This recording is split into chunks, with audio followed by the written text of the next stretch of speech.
Selamat malam pemirsa, dunia jurnalistik kini menghadapi tantangan besar di tengah derasnya arus digitalisasi dalam era di mana data dan teknologi menjadi sumber utama informasi. Dua bentuk jurnalisme menonjol, yaitu jurnalisme data dan jurnalisme investigasi. Namun, di balik kemajuan itu muncul pertanyaan-pertanyaan penting sejauh mana etika dan hukum mampu menjaga integritas dari jurnalis di lapangan.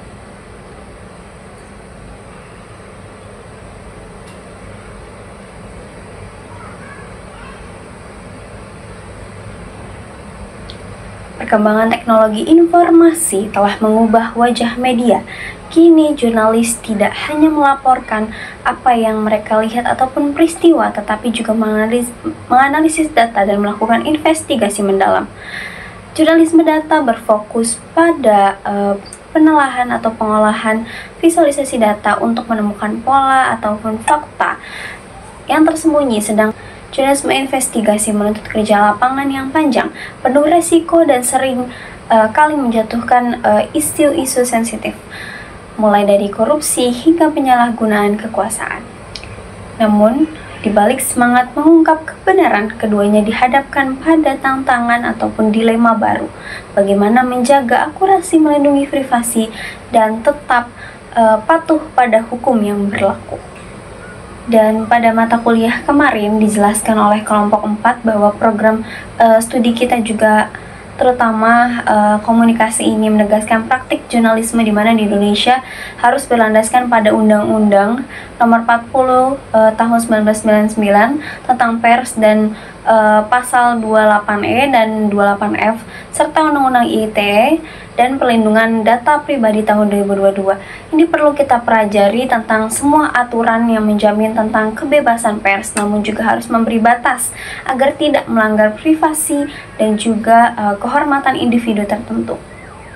Dewan Pers pun memiliki perannya masing-masing, di mana Dewan Pers memiliki peran penting dalam memastikan jurnalis bekerja sesuai kode etik jurnalistik yang menekankan akurasi, independensi, dan tanggung jawab.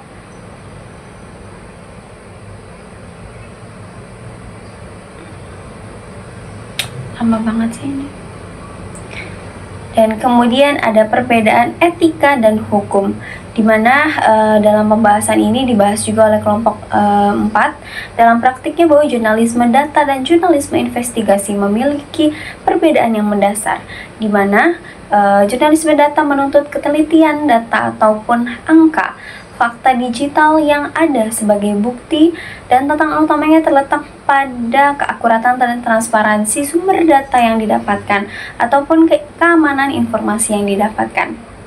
Sementara itu, jurnalisme investigasi lebih rentan terhadap resiko hukum, di mana berita yang ataupun tuduhan pencemaran dapat menjadi pelanggaran privasi, bahkan menjadi ancaman keselamatan. Meski keduanya memiliki perbedaan yang cukup signifikan, namun memiliki tujuan yang sama, yaitu menegakkan kebenaran demi kepentingan publik, dan kemudian diinformasikan berita-berita yang menyangkut dengan kesejahteraan publik itu sendiri. Kemudian ada tantangan di era digital, di mana era digital ini menghadirkan tantangannya masing-masing. Dalam praktiknya, bahwa memang dunia jurnalistik dan dunia investigasi ini banyak sekali disinformasi, defect, dan praktik clickbait, di mana menjadi ancaman nyata bagi kredibilitas media ataupun berita yang akan ditayangkan. Tekanan publik untuk cepat memberitakan membuat banyak jurnalis melewatkan proses verifikasi. Jadi akibatnya kesalahan informasi mudah menyebar dan juga kepercayaan publik menurun, dan ini akibatnya menjadikan media-media menjadi bekerja lebih keras untuk bisa menyampaikan berita-berita yang lebih efektif. Kemudian keamanan data narasumber juga menjadi resiko. Kemudian juga penyalahgunaan kecerdasan buatan menjadi permasalahan ataupun perhatian serius, karena banyak jurnalis yang menggunakan kecerdasan AI untuk bisa menyusun beritanya. Dan para jurnalis juga dituntut memiliki literasi digital, pemahaman hukum, kesadaran etis yang lebih kuat. Lalu, upaya dan solusi apa yang bisa kita terapkan? Kemudian dijelaskan oleh kelompok 4 bahwa ada beberapa solusi yang bisa diupayakan, di mana meningkatkan keterampilan jurnalis dalam bidang data, hukum, dan juga keamanan cyber.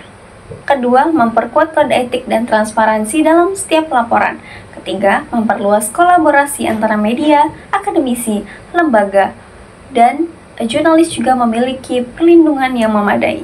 Selain itu, publik juga diimbau untuk bisa meningkatkan literasi media agar berita yang diterima tidak bisa serta-merta langsung ditelan secara bulat-bulat, namun kita harus bisa membedakan berita itu apakah benar atau menyesatkan.